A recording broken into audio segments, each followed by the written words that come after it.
Well, welcome back to another Dynodaze video. As you can see, a beautiful silver FN2, and it is very nice, and I do love his wheel choice, so I'll get that out before we start the video.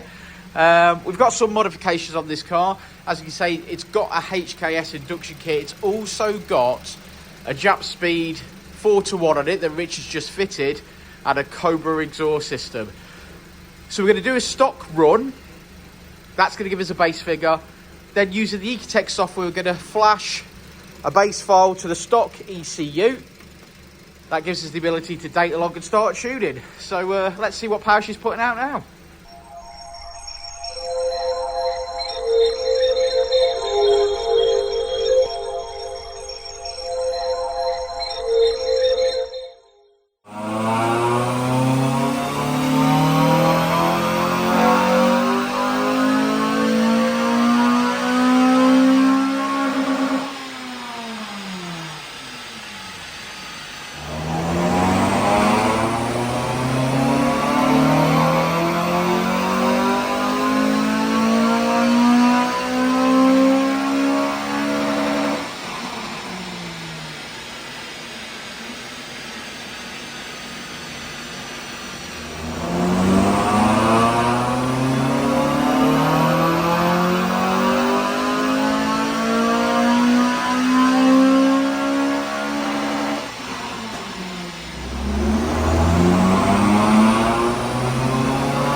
Beautiful silver FN2.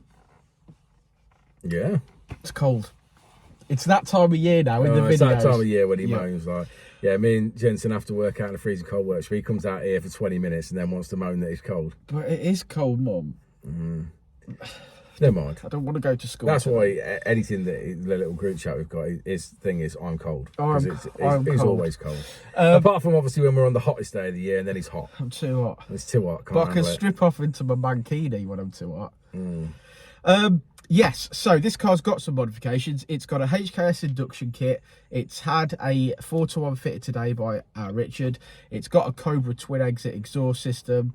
And we've just mapped it up, haven't we?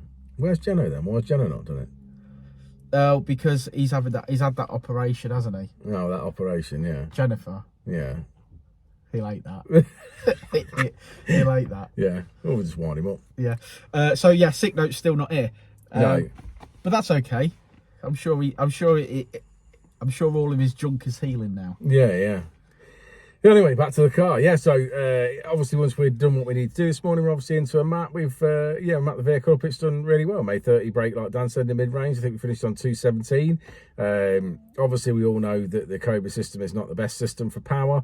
But this is with the mods we've got, so we're just tuned to what we've got. I think it sounds great. He wanted some flames. He's got some flames. He's got switchable maps. He's got auto blip, down throttle, adjustable launch control on the steering wheel with the cruise control buttons. Yeah, switchable maps, the lot. Yeah, generally all around a good thing. I think that's what makes it, like with my own car, it makes it more. The more drivability is there, you feel like you've got more features, more control. It drives better. Yeah, there's more going on than just the map, isn't there? Yeah, it definitely pulls harder in the mid range. It's definitely a drivability map. For sure on the FN2s, and I still love mine. So yeah, there we go. Let's have a look at that graph. Let's have a look at that graph. So as we always say, red line is as she came in, blue line is as she leaves, and there's that thump in the mid-range we were talking about. Extended the rev range a little bit, lowered the VTEC, and we finish on 217 brake horsepower, 187 at the wheels, and there we go. Yeah. Thanks for sticking around to the end of the video, guys. Like and subscribe and all that jazz. If you need any parts, give us a shout. If you need anything fitting, albeit from coilovers to a clutch to an exhaust, or you want a timing chain doing, you give us a shout. We've got a workshop here. We've even got a workshop dog, as you can probably hear in the background. And then if you want anything painting, for example, a rocker cover, you can always give us a shout, and we'll get Uncle Keith to paint you up something lovely like candy red or spoon yellow, very popular.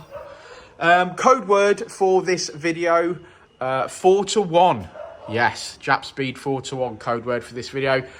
Thanks again, guys, and we'll see you all on the next one. Said it before and I'll say it again. Life moves pretty fast.